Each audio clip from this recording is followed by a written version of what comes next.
Jake Sullivan walked into the council chamber with slow steps.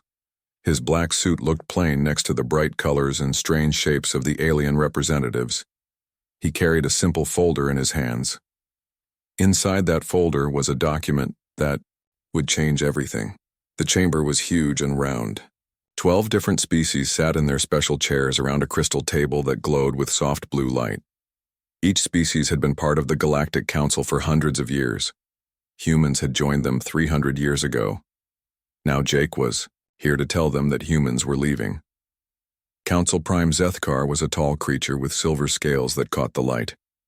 He had 4 arms and yellow eyes that never seemed to blink. He looked at Jake with the same bored expression he always wore during human presentations. The other council members whispered to each other in their strange languages. Jake placed the folder on the crystal table. The surface read the contents immediately and displayed them in the air above the table. The words were simple but clear.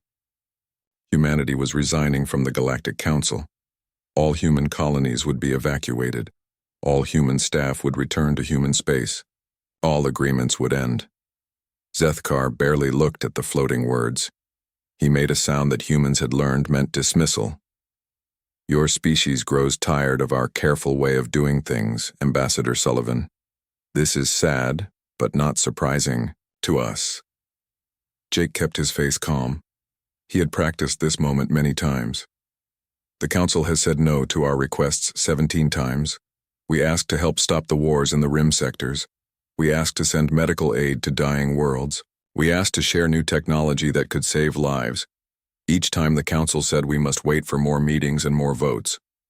While we wait, people die. The crystalline hegemon spoke next. It was not really alive in the way humans understood life. It was more like living glass that could think and talk.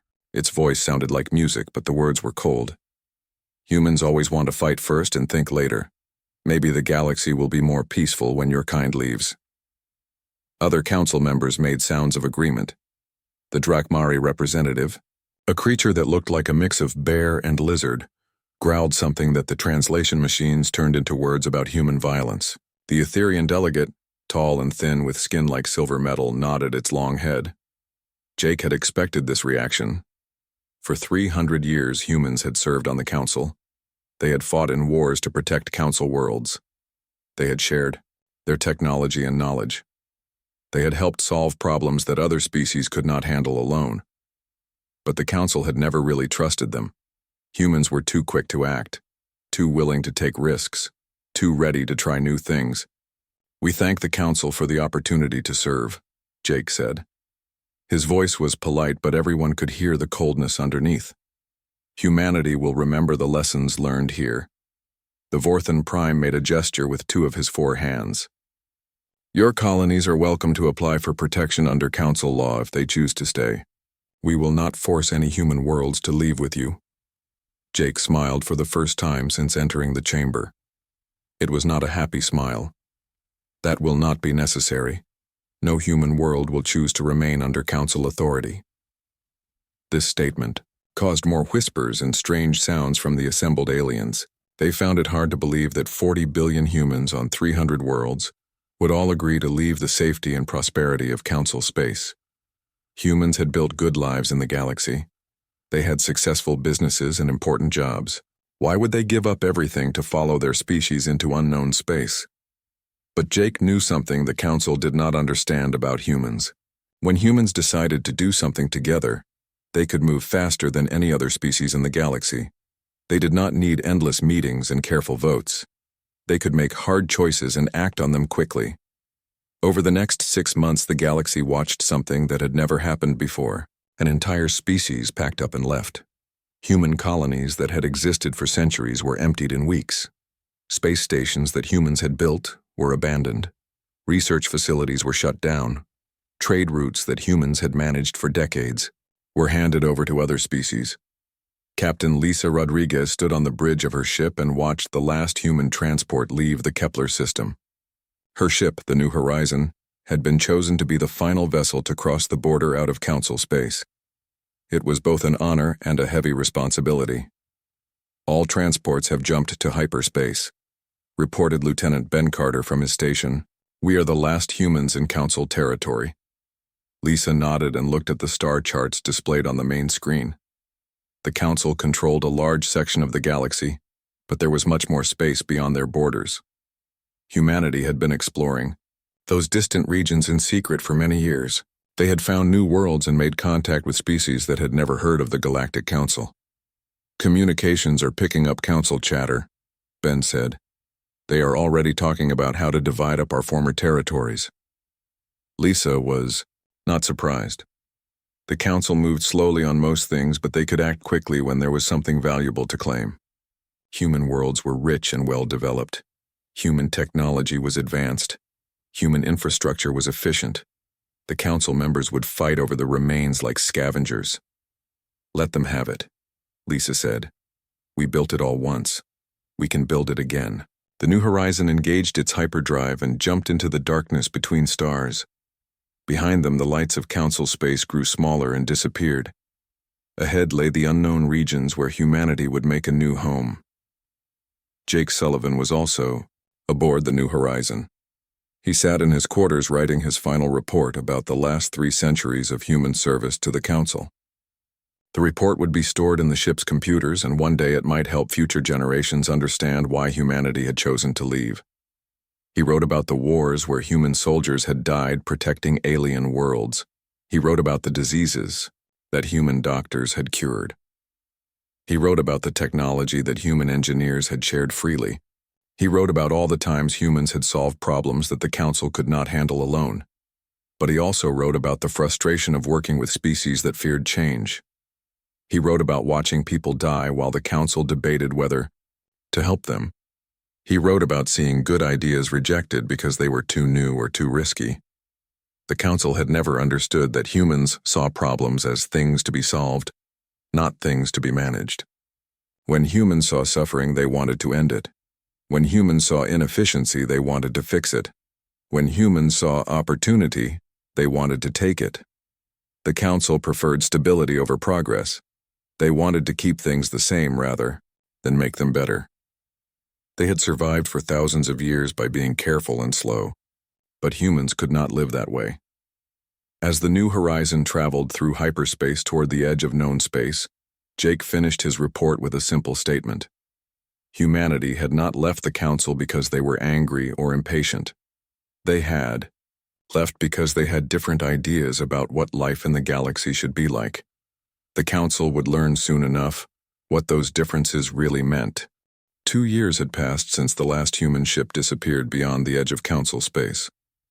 Most Council members had already forgotten about humanity. They were busy dividing up the valuable worlds and technology that humans had left behind. The Drakmari claimed the mining colonies. The Etherians took over the research stations. The crystalline hegemon absorbed the manufacturing centers. At first, everything seemed to work perfectly.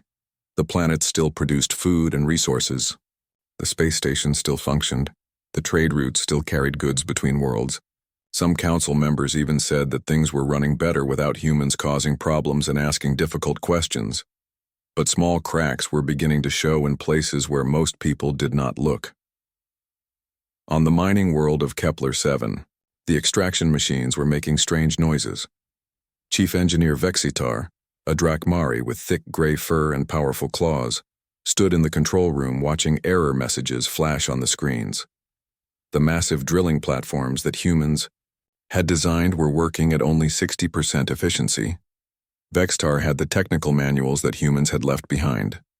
The documents explained every part of every machine in perfect detail, but knowing what each piece did was different from understanding how they all worked together.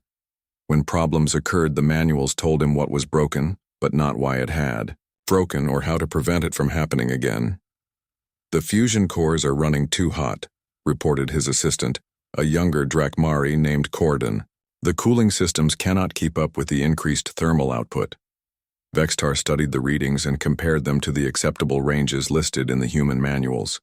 Everything looked normal according to the documentation, but the machines were clearly struggling. Human technicians had run these same systems for decades without major problems.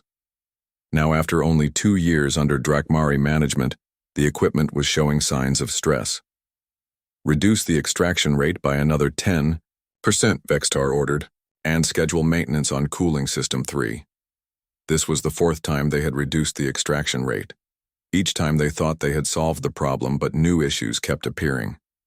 The mining quotas that had been easy to meet under human management were becoming impossible to reach. Similar problems were happening across the galaxy. On the agricultural world of Harvest Prime, the automated farming systems were producing smaller crops each season. The Etherian administrators had all the technical data, but they could not match the yields that human agricultural specialists had achieved. Something was missing from their understanding, but they could not figure out what. Dr. Helen Martinez watched these developments from her hidden laboratory on Haven Prime. She sat in front of a wall of monitors that showed data streams from across the former human territories.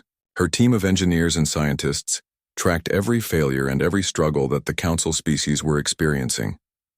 The mining operations are down 30% from pre-Exodus levels, she reported to Colony Administrator Peter Grant. Agricultural output has dropped 25%. Manufacturing efficiency is falling steadily across all sectors. Peter studied the charts and graphs that filled the screens around them. How long before they realize what is happening? Helen shook her head. They think these are normal growing pains from taking over new operations. They do not understand that human systems were designed to work with human intuition and experience. We did not just build machines. We created integrated networks that required constant human judgment and adaptation. The truth was that humans had not simply operated Council technology. Over 3 centuries, they had gradually redesigned and improved almost every important system in Council space. They had made changes that were not documented in any manual, because they seemed obvious to human thinking. They had developed workarounds and modifications that only made sense if you understood how humans approached problems. Captain Danny Walsh commanded a reconnaissance ship hidden in the asteroid belt of the Titan system. His job was to monitor Council military activities and report back to human leadership. What he was seeing worried him more than equipment failures or production problems. The Devourer probes are getting bolder, he told Admiral Frank Torres during their encrypted communication session. They hit 3 more border outposts last week. The Council response was completely ineffective. The Devourers were a machine intelligence from the core regions of the galaxy. For centuries, they had been contained by a combination of Council, military strategy, and technological barriers. Human tacticians had played a key role in developing the defensive doctrines that kept the Devourers from expanding into populated space. What exactly went wrong? Admiral Torres asked from his command center on Haven Prime. Danny pulled up the battle recordings his ship had captured. The Drakmari fleet commander used a direct frontal assault. No flanking maneuvers. No coordinated strikes. No attempt to isolate individual enemy units. Just a straight charge into superior firepower. The Admiral studied the tactical display. That is exactly what we told them not to do in the joint training exercises. It gets worse, Danny continued. When the first wave was repelled, they pulled back and waited for reinforcements instead of adapting their strategy. The Devourers had plenty of time to strengthen their positions and call for additional units. This was the pattern that human military advisors had been worried about for decades. Council species were excellent at following established procedures, but they struggled to adapt when those procedures failed. Humans had always provided the creative thinking and strategic flexibility that allowed Council forces to handle unexpected situations. Dr. Sharon Lee was monitoring the psychological impact of these failures from her research station.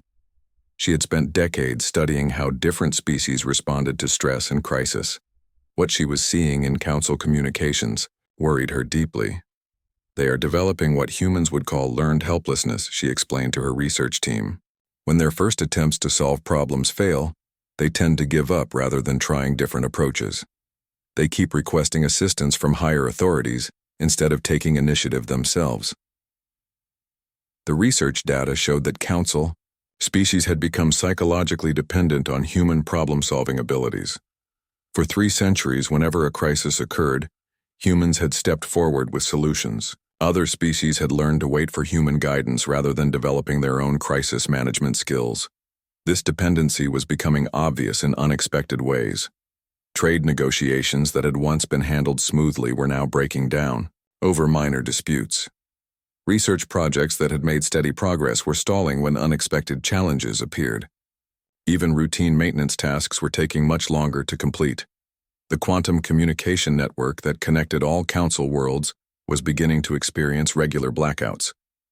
The Etherian technicians who had taken over network management understood the basic principles of quantum entanglement communication, but they lacked the intuitive understanding of network topology that human engineers had possessed. Engineer Kim Foster had designed much of the current network architecture during her 40-year career with the Council. Now she watched from her new home on Haven Prime as her carefully crafted system began to fail. The network had been built to handle not just normal communication traffic, but also to adapt to changing conditions and route around damaged nodes. They are treating it like a simple point-to-point system, she told her colleagues.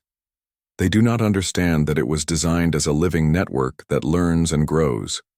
Without constant optimization and adjustment, the pathways become inefficient and eventually break down completely. The communication failures were having serious consequences throughout Council space.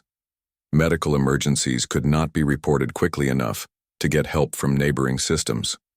Trade vessels were getting lost because they could not access updated navigation data. Military units were losing contact with their command structures during critical operations. Council Prime Zethkar stood in his private chambers, looking out at the city that surrounded the council building. The view had not changed much over the years, but something felt different. The energy and optimism that had characterized council space during the human era was fading. Problems that had once been solved quickly now dragged on for months. Decisions that had once been made efficiently now required endless committees and studies. He had received reports about the various difficulties that council worlds were experiencing, but he had dismissed them as temporary adjustments. Every species needed time to learn new responsibilities. The problems would be solved eventually through careful planning and methodical effort. But the reports kept coming, and the problems kept getting worse. The mining shortfalls were affecting manufacturing. The agricultural problems were causing food shortages. The communication breakdowns were disrupting commerce. The military failures were encouraging hostile species to test council defenses. For the first time since humanity had left, Zethkar began to wonder if they had made a mistake. But he pushed that thought aside. The Council had managed the galaxy for thousands of years before humans arrived. They would find ways to adapt to the current challenges. They always had before. What he did not understand was that the galaxy 5 years had passed since humanity left Council space, and the problems were no longer small cracks that could be ignored. They had become massive failures that threatened the entire structure of galactic civilization. What had started as minor inefficiencies had grown into cascade breakdowns that affected every aspect of life in Council territory. The Titan heavy industry shipyards hung in space like dying giants. These massive construction facilities had once produced the finest vessels in the galaxy under human management. Now they sat mostly silent, with only a few construction bays still operating at partial capacity. The assembly lines that humans had designed required a level of coordination and timing that other species could not master. Foreman Griktal, a massive Drakmari with scarred hide and missing claws from decades of industrial work, stood in the main control center staring at red warning lights that covered every display panel. His team of workers included members from 6 different species, but none of them understood how the complex systems were supposed to work together. "The molecular assemblers in Section 12 have shut down again," reported his assistant, a nervous Etherian technician. "The pattern buffers are showing cascade failures across the entire production matrix." Griktal growled in frustration. The human technical manuals explained what each component did, but they did not explain the subtle relationships between systems that made everything work smoothly. Human engineers had possessed an intuitive understanding of mechanical processes that other species lacked. They could look at a malfunctioning system and immediately know where the real problem lay. "Shut down sections 10 through 15, Griktal ordered. "We will try to keep sections 1 through 5 operational until we can figure out what is causing the pattern buffer instabilities. This was the fourth major shutdown in the past month. The shipyards that had once produced 50 new vessels per year were now struggling to complete 5. The construction projects that were finished often had serious flaws that required expensive repairs. Quality control had become a nightmare because the testing procedures required human expertise to interpret properly. Similar disasters were happening throughout council space. The quantum communication grid that connected all inhabited worlds was experiencing daily outages. Critical messages were lost in transmission. Emergency calls for help never reached their destinations. Trade negotiations collapsed when negotiators could not maintain contact with their home governments.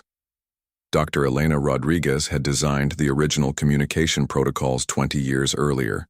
From her new home on the hidden world of New Terra, she monitored the network's collapse with professional interest and personal sadness.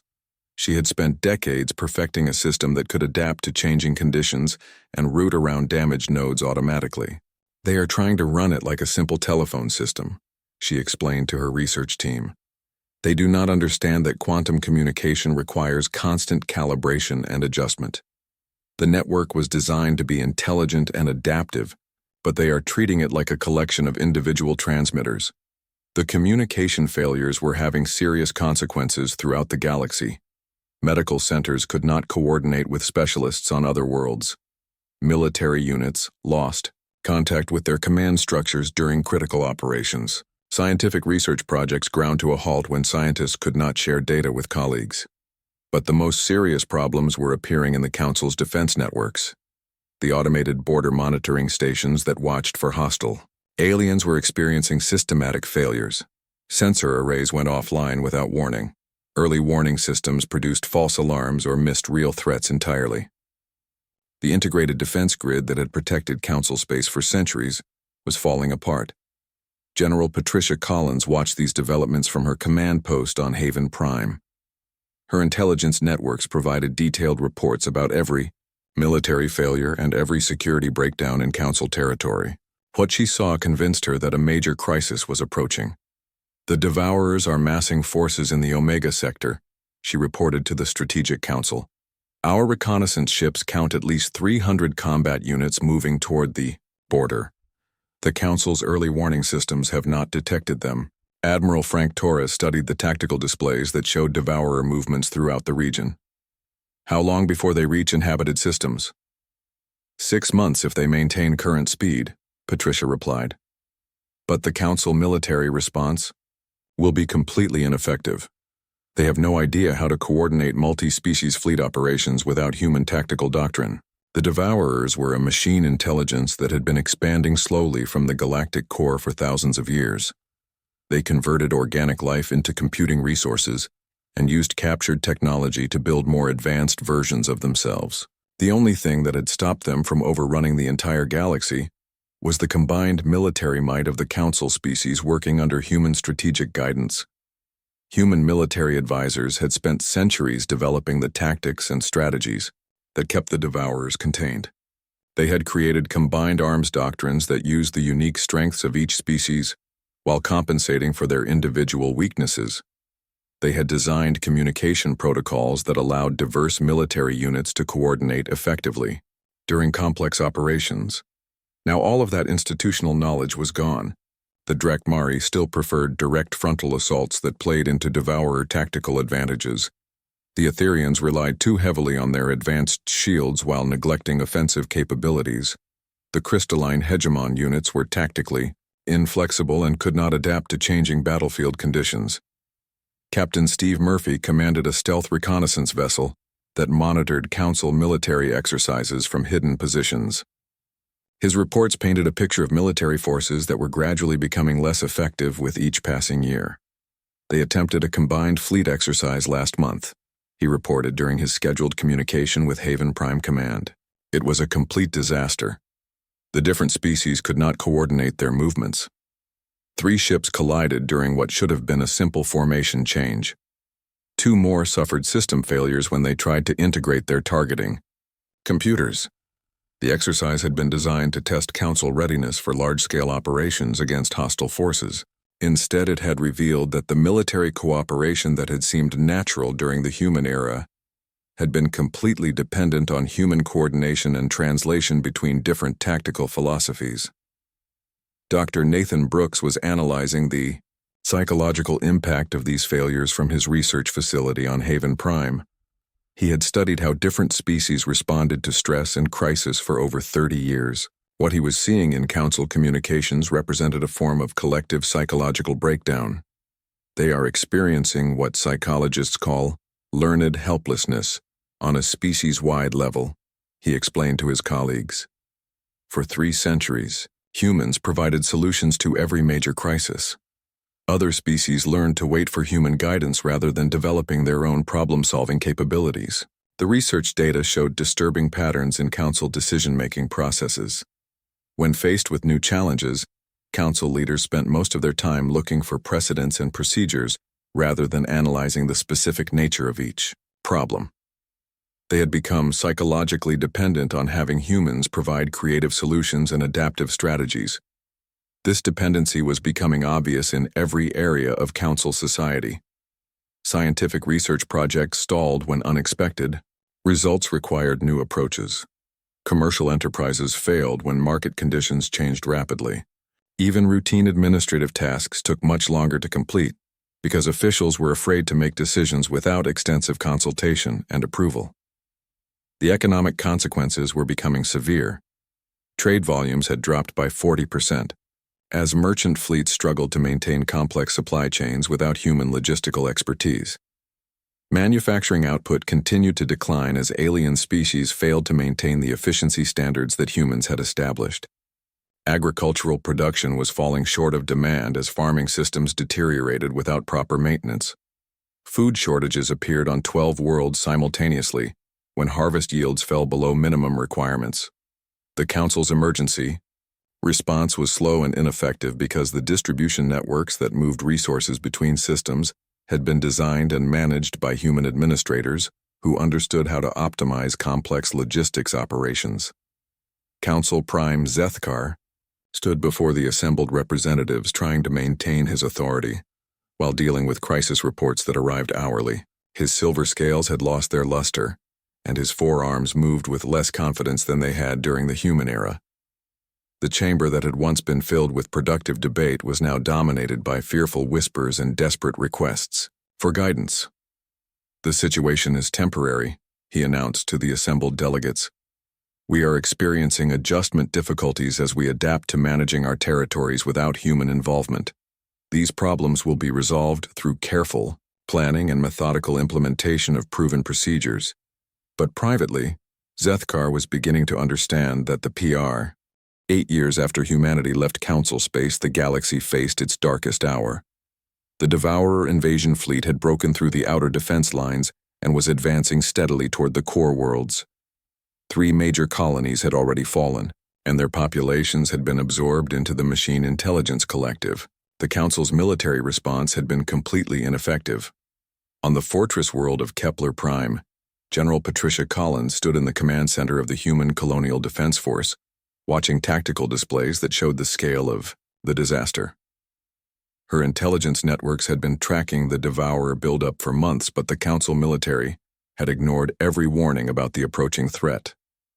"The Drakmari Third Fleet engaged the enemy at Rigel Station," reported Colonel Mike Washington from his position at the communications console.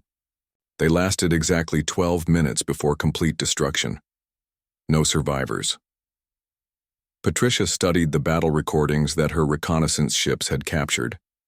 The Drakmari had used their traditional frontal assault tactics against an enemy that specialized in analyzing and countering exactly that type of attack. It had been a massacre disguised as a military engagement.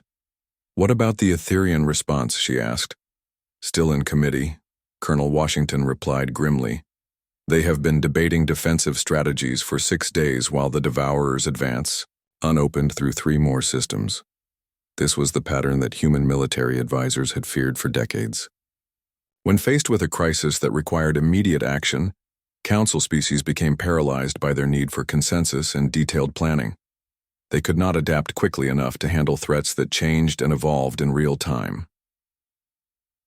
The Devourers were not like organic enemies that could be defeated through traditional military tactics. They were a collective machine intelligence that learned from every engagement and improved their capabilities constantly.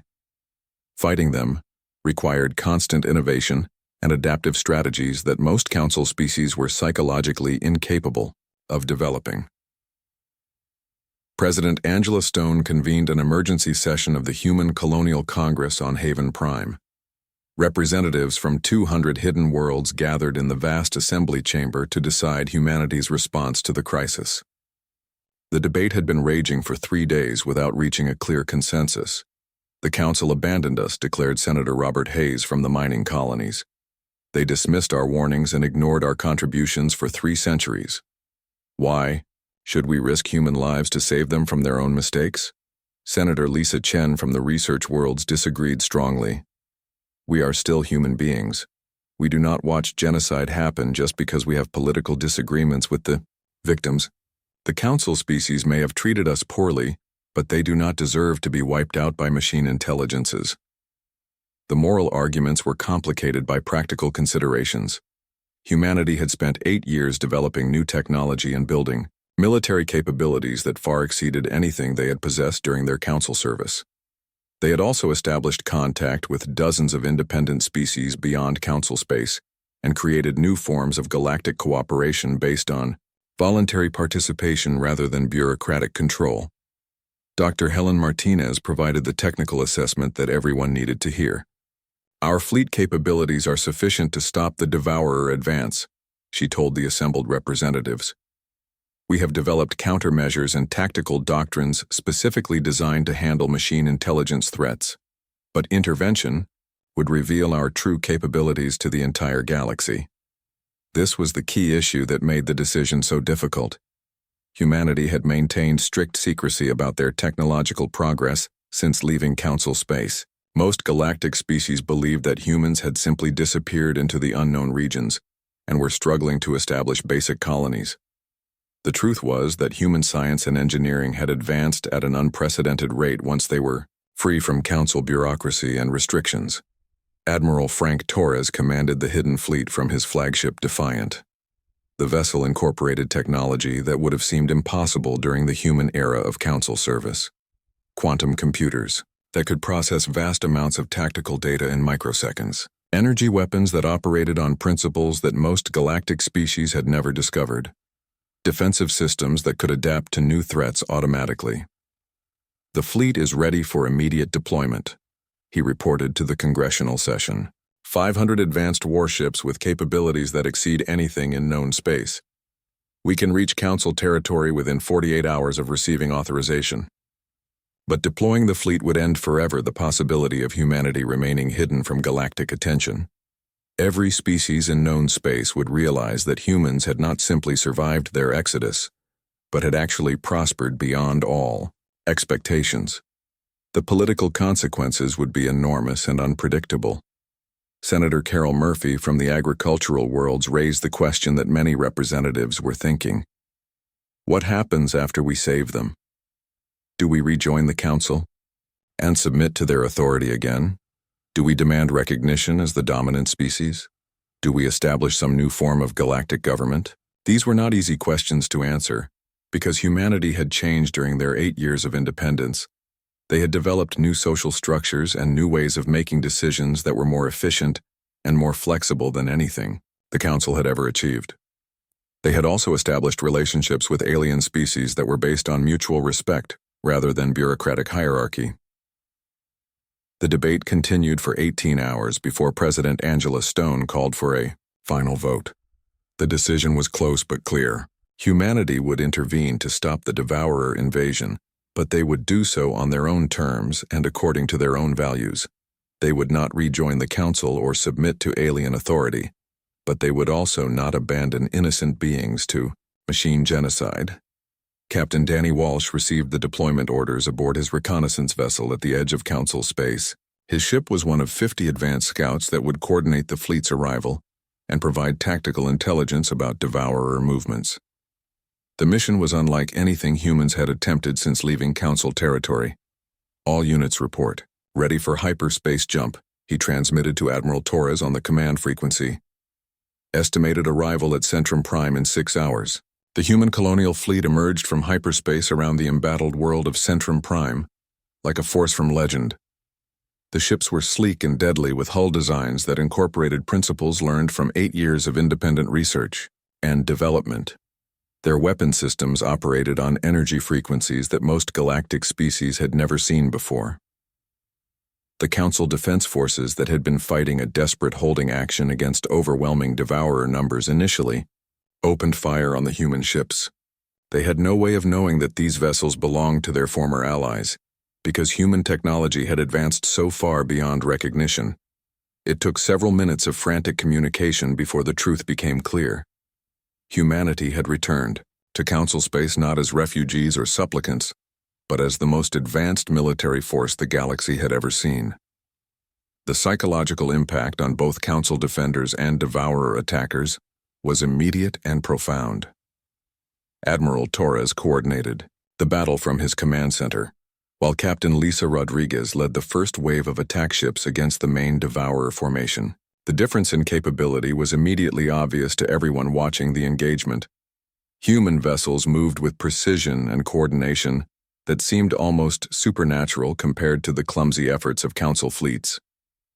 The Devourers had evolved their tactics over thousands of years to counter the predictable strategies used by organic species.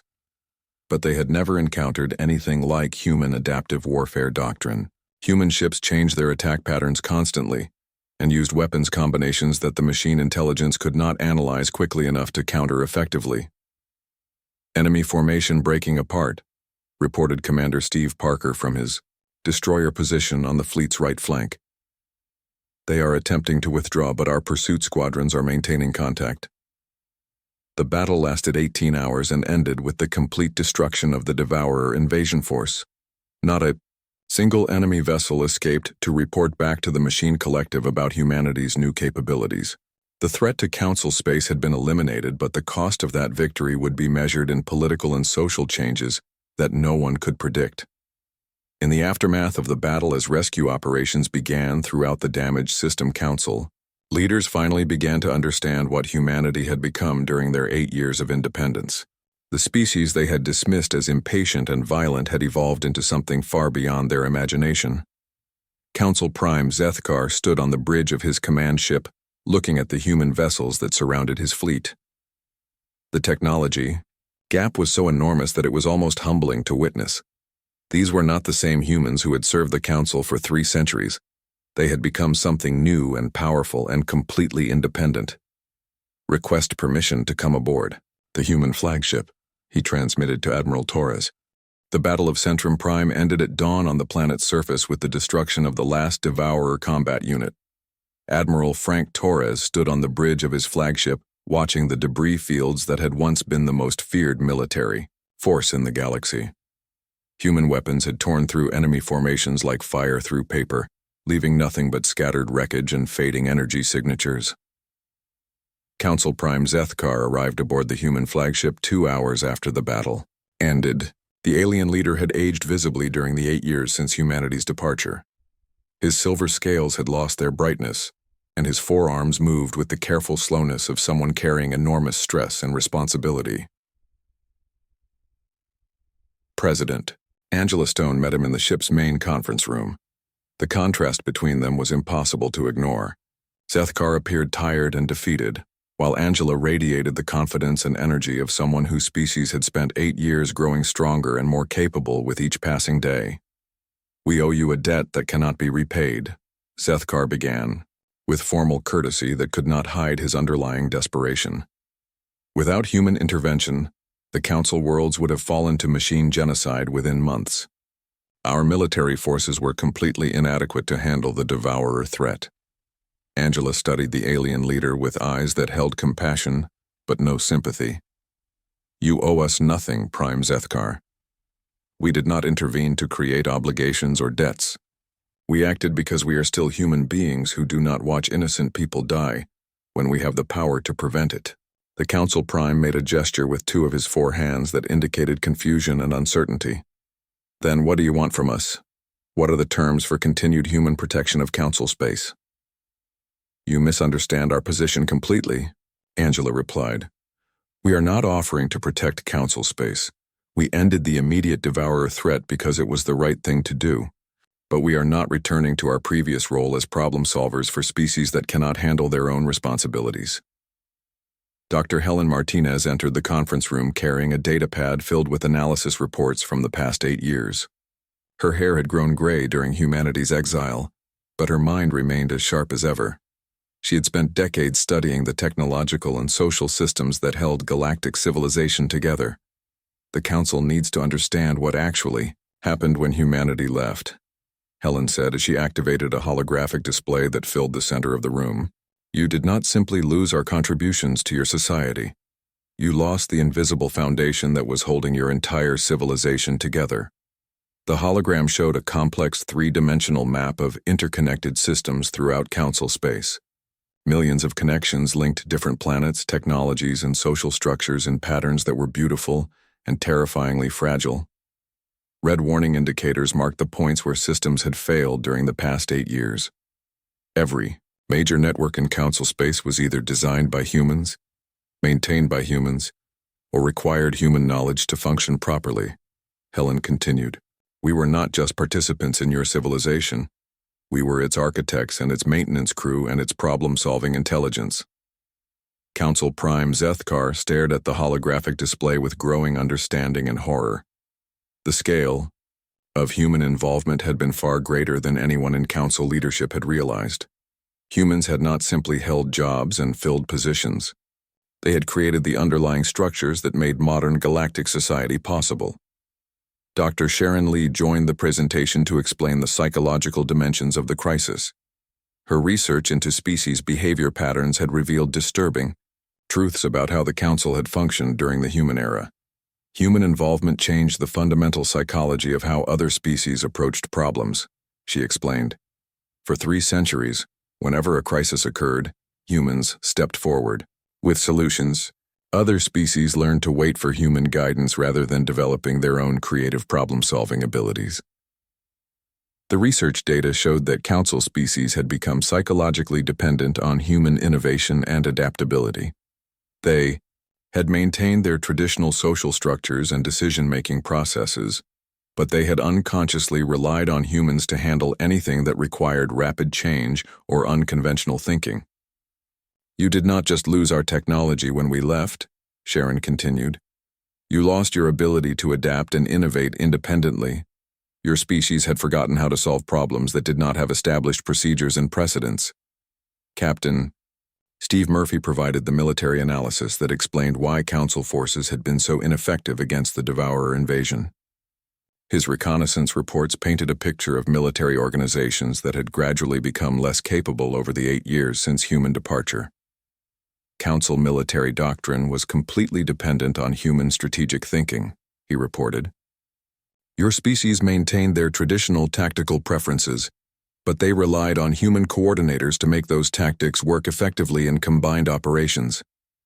Without human guidance, your military units could not cooperate successfully, even during simple training exercises. The implications were staggering. The Council had not simply lost a valuable ally when humanity left. They had lost the capacity to function as an advanced technological civilization.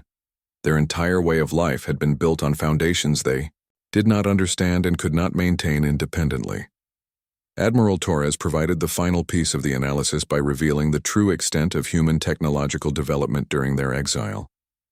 The ships and weapons that had destroyed the Devourer fleet represented capabilities that were decades ahead of anything Council species had imagined possible. Humanity did not struggle to survive after leaving Council space, he explained. We prospered beyond all previous achievements once we were free to pursue scientific advancement without bureaucratic restrictions and procedural delays. We also established contact with 47 independent species that were never part of Council authority. This revelation stunned Council leadership more than anything else they had learned. During 8 years of struggling with system failures and declining capabilities, they had assumed that humanity was facing similar or worse difficulties in the unknown regions beyond Council borders. The truth was that humans had been building a new form of galactic civilization based on voluntary cooperation and shared exploration. President Angela Stone concluded the presentation with a simple statement that redefined humanity's relationship with the rest of the galaxy. The age of human caretaking is over. We spent 3 centuries trying to teach council species the values of innovation, adaptation, and independent thinking. Now you must learn those qualities for yourselves or face extinction. Council Prime Zethkar struggled to find words that could express his species' desperation. But without human guidance, we will continue to fail. Our systems will keep breaking down. Our responses to future crises will be inadequate. How can we possibly survive independently when we have become so dependent on human capabilities? The same way humanity survived when we were exiled from the only galactic community we had ever known. Angela replied, "You will learn, or you will die. Those are the only choices available to any species in this galaxy." The council delegation spent 3 days aboard human ships, learning about the new galactic community that humanity had created during their exile. It was based on principles of voluntary association rather than bureaucratic control. Species joined because they wanted to share in exploration and discovery, not because they needed protection or guidance from stronger neighbors. "You are welcome to apply for membership in the Colonial Alliance," Angela explained during the final negotiation session, "but only as equals who contribute their own unique capabilities to shared goals. The era of depending on others to solve your problems is over." The choice facing the council was stark and unforgiving. They could attempt to rebuild their civilization with their own capabilities, or they could face gradual collapse and eventual extinction. Humanity would not rescue them again because the lesson needed to be learned completely and permanently. Dr. Nathan Brooks provided the psychological assessment that explained why this harsh approach was actually the kindest option available. Continued dependence would only make the problem worse over time. Council species need to redevelop their confidence and their problem-solving abilities. That can only happen if they are forced to handle challenges independently. 6 months later, humanity established diplomatic relations with a reformed council that had begun the difficult process of learning self-reliance. Some species adapted quickly and began developing their own innovative approaches to technology and social organization. Others struggled and some failed completely, but the survivors emerged stronger and more capable than they had been for centuries. The galaxy entered a new era of cooperation between truly independent species rather than the old pattern of dependency and dominance. Humanity had learned that sometimes the greatest act of friendship is refusing to solve problems that others need to solve for themselves. President Angela Stone addressed the Colonial Congress one final time on the subject of their former allies.